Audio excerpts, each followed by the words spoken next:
Hello and welcome to Follow the Money. I'm Raine Musñgi. Join us as we explore the tools and insights you need to jumpstart your financial journey.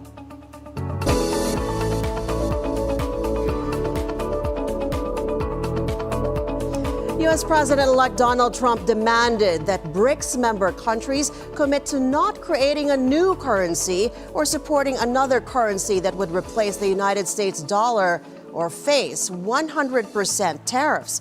Trump wrote on his social media profile, "There is no chance that the BRICS will replace the U.S. dollar in international trade, and any country that tries should wave goodbye to America." Originally identified to highlight investment opportunities, BRICS is an intergovernmental organization comprising 9 countries: Brazil, Russia, India, China, South Africa, Iran, Egypt, Ethiopia, and the United Arab Emirates. Canadian Prime Minister Justin Trudeau promised President-elect Trump that Canada would toughen controls over the long undefended joint border. Canada's Public Safety Minister Dominic LeBlanc, who sat at the head of the table with Trump and Trudeau, said the two men discussed additional security measures that Canada would introduce. He said Ottawa would continue to make the case that tariffs would damage both nations, given how interconnected the two economies are. Trudeau had flown to Florida on Friday to have dinner with Trump, who has promised to slap tariffs on Canadian imports unless Ottawa prevents migrants and drugs from crossing the frontier. Canada sends 75% of all goods and services exports to the U.S., and tariffs would hurt the economy. We told the Americans, we said publicly, we're going to look to procure, for example, additional drones, additional police helicopters. We're going to redeploy personnel. As much as a reassurance exercise, we believe that the border is secure. We believe that there has been a long history of effective cooperation between Canada and the United States. We talked with the Americans about our concern about gun smuggling coming from the south towards the north. So these are all shared concerns that we agreed to continue to work on together. But it's important, I think, to show Canadians and the Americans that we're stepping up in a visible and muscular way, and that's exactly what we're going to do. It was a very cordial, warm dinner. As I say, the president at one point with his iPad was controlling the music. He was asking what people wanted to hear in terms of music. It was a very warm, cordial meeting, and I saw very much the mutual respect and warmth between the two leaders. Well, the friendly nature of that dinner contrasts with previous exchanges between the two men.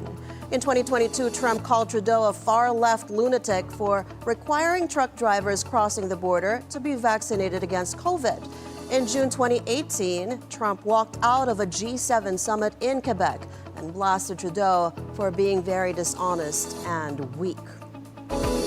U.S. trade officials announced a new round of tariffs on solar panel imports from 4 Southeast Asian nations after American manufacturers complained that companies there are flooding the market with unfairly cheap goods. It is the second of 2 preliminary decisions that President Joe Biden's Commerce Department is making this year in a trade case brought by Korea's Hanwha Q-Cells, Arizona-based First Solar, and several smaller producers seeking to protect billions of dollars in investments in U.S. solar manufacturing. The group, the American Alliance for Solar Manufacturing Trade Committee, accused big Chinese solar panel makers with factories in Malaysia, Cambodia, Vietnam, and Thailand of causing global prices to collapse by dumping products into the market. Now, according to a preliminary decision posted on the U.S. Commerce's website, the agency calculated dumping duties of between 21 and 271%, depending on the company, on solar cells from those same countries. The department's final determinations are set for April 18 next year, with the International Trade Administration set to finalize its determinations the following June 2nd. Final orders expected June 9th. Elon Musk is asking a federal court to stop OpenAI from converting into a fully for-profit business. Attorneys representing the billionaire, his AI startup XAI, and former OpenAI board member Siobhan Zilis filed a preliminary injunction against OpenAI on Friday. The injunction would also stop OpenAI from allegedly requiring its investors to refrain from funding competitors, including XAI and others. They argue that the OpenAI should be prohibited from, quote, benefiting from wrongfully obtained, competitively sensitive information or coordination by the Microsoft OpenAI board interlocks, close quote. Microsoft has invested nearly $14 billion in OpenAI, but revealed in October that as part of its fiscal first quarter earnings report, that it would record a $1.5 billion loss in the current period, largely due to an expected loss from OpenAI. In October, OpenAI closed a major funding round valued the startup at $157 billion. OpenAI has faced increasing competition from startups such as XAI, Anthropic, and tech giants such as Google. The generative AI market is predicted to top $1 trillion in revenue within a decade, and business spending on generative AI surged 500% this year. Black Friday spending in U.S. retail stores was muted this year, in contrast to a more robust rise online. Black Friday, the day after U.S. Thanksgiving, kicked off the holiday shopping season for retailers, and data from MasterCard and other data providers shows bargain-hungry Americans skipped stores in favor of their phones and laptops. MasterCard Spending Pulse says sales at brick-and-mortar stores grew just 0.7% year-on-year, yet U.S. e-commerce sales increased by a hefty 14.6% online. It noted that while overall inflation is running at more than 2%, popular holiday-related purchases such as appliances, clothing, sporting goods, personal care products, and jewelry have been either declining in price or increasing only modestly over the last year. Factious reports sales at Best Buy and Target on Friday were relatively flat year-on-year. U.S. shoppers' strong purchases online from mobile phones, laptops, desktops, and other devices potentially favored e-commerce giants such as Amazon.com and Walmart.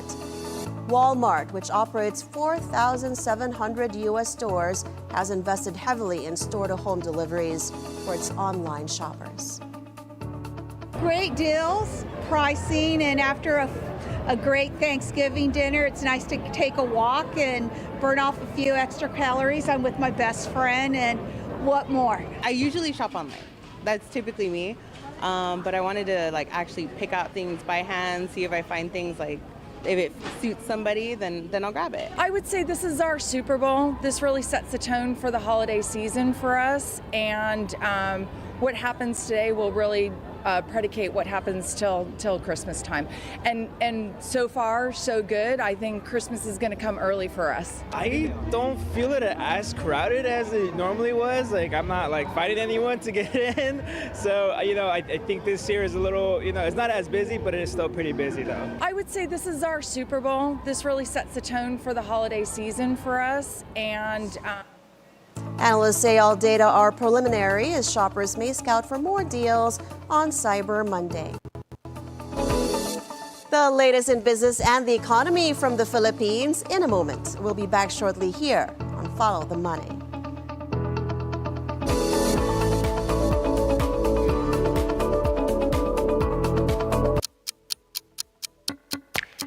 At BNC, 12 noon doesn't mean break. But breaking news, biggest stories, and latest updates. The International Monetary Fund urges countries to implement fiscal tightening policy. Authorities raided a Pogo hub just hundreds of meters away from the Senate building. Mai Rodriguez, Newsfeed at noon on BNC, the Bilyonaryo News Channel. Meron na po ba kayong initial findings sa drug war probe ng Quadcom? Pwede o dapat nang umpisahan yung preliminary investigation? Gaano po ba kalaganap ang mga pogo sa bansa? Mukha po talagang mas malala pa yung gulo ngayon, pati kasi ang Iran ay nambomba na rin. Kayo ho ba ay kontento sa naghatol ng Manila RTC? You feel that justice has been served?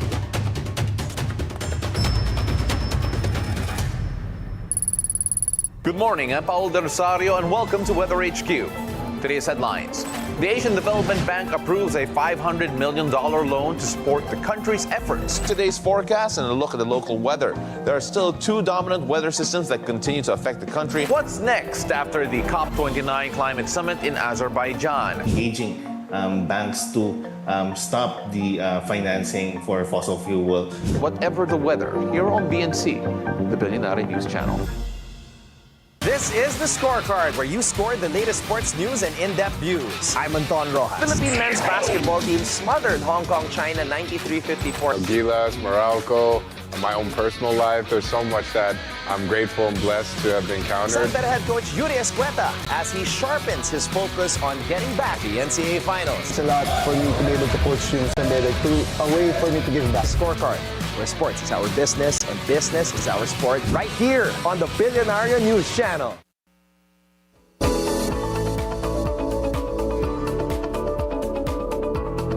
Welcome back to Follow the Money. Here at home, Philippine manufacturing PMI rose to its highest in November since June 2022. S&P Global's Purchasing Managers Index climbed to 53.8 in November from 52.9 in October, and it's better than the 52.7 in November last year. It's the 8th consecutive month of expansion, even as new orders fell from the month before. Philippine-based Terra Solar has signed with the Power Construction Corporation of China to build a major solar power project in the Philippines. In a statement, the subsidiary of power distributor Meralco says it is building a 3,500 megawatt solar power plant together with a 4,500 megawatt hour battery energy storage system in Luzon. Bloomberg reports Power China and its affiliates will oversee the procurement, design, engineering, permitting, manufacturing, testing, logistics, and delivery of materials for the project. Power China will also be handling the development of the project's east section for the 1,050 megawatt of Terra Solar project's total capacity. Former Energy Secretary Alfonso Cusi and 11 others are facing charges over the Malampaya gas deal. Politico reports the Office of the Ombudsman charged Cusi and his former colleagues for allegedly facilitating Bilyonaryo Dennis Uy's controversial acquisition of Chevron's 45% stake in the project. The respondents are accused of railroading the approval despite the lack of technical expertise and documents of Uy's Udena Corporation. If found guilty, they may face imprisonment and a lifetime ban from public office under the Anti-Graft and Corrupt Practices Act. Back overseas, Adani Group founder Gautam Adani responded for the first time over the weekend to allegations by U.S. authorities that he was part of a $265 million bribery scheme. One of the world's richest men said his ports-to-power conglomerate was committed to world-class regulatory compliance. U.S. authorities have accused Gautam Adani, his nephew and executive director Sagar, and managing director of Adani Green of being part of a scheme to pay bribes to secure Indian power supply contracts and misleading U.S. investors during fundraisings in the country. The Adani Group has denied the allegations, describing them as baseless and vowing to seek all possible legal recourse. Less than 2 weeks back, we faced as a set of allegations from the US about compliance practices at Adani Green Energy. This is not the first time we have faced such challenges. What I can tell you is that every attack makes us stronger, and every obstacle becomes a stepping stone for a more resilient Adani Group. The fact is that despite a lot of the wasted reporting, no one from the Adani side has been charged with any violation of the FCPA or any conspiracy to obstruct justice. Yet, in today's world, negativity spreads faster than facts. And as we work through the legal process, I want to reconfirm our absolute commitment to world-class regulatory compliance. Meanwhile, Japanese clothing giant Uniqlo has come under fire in China after the CEO of its parent company, Fast Retailing, said that the brand does not use cotton sourced from China's Xinjiang region. Tadashi Yanai's remarks in a recent BBC interview have triggered strong public backlash against the brand on Chinese social media, reigniting discussions around the challenges multinational corporations face in navigating global geopolitical tensions. With over 1,000 stores across China, including locations in smaller cities such as Jiangsu in North China's Hebei province, Uniqlo remains a popular choice for shoppers. However, while the stores bustle with activity, the brand is facing a social media storm over its stance on Xinjiang cotton. In the interview, Yanai expressed his vision of expanding Uniqlo to 3,000 stores in China. After hearing this news, I don't like this brand anymore, but maybe I'll still buy their stuff sometimes. I think as a company that operates in China, to say this kind of stuff means you don't want to have business here anymore. In response, Chinese Foreign Ministry spokeswoman Mao Ning said during the regular presser on Friday that cotton from Xinjiang region is among the best in the world. She added that China hopes that the relevant company will overcome political pressure and malign disruption and independently make business decisions that serve its own interests. Over the past few years, the Chinese government has consistently refuted allegations of human rights abuses related to cotton production in Xinjiang, saying these accusations are part of a Western conspiracy to undermine China's economic development and interfere in its internal affairs. Australia Prime Minister Anthony Albanese said that criticism by Elon Musk of Australia's social media ban on children under 16 was the ex-owner pushing an agenda for the social platform.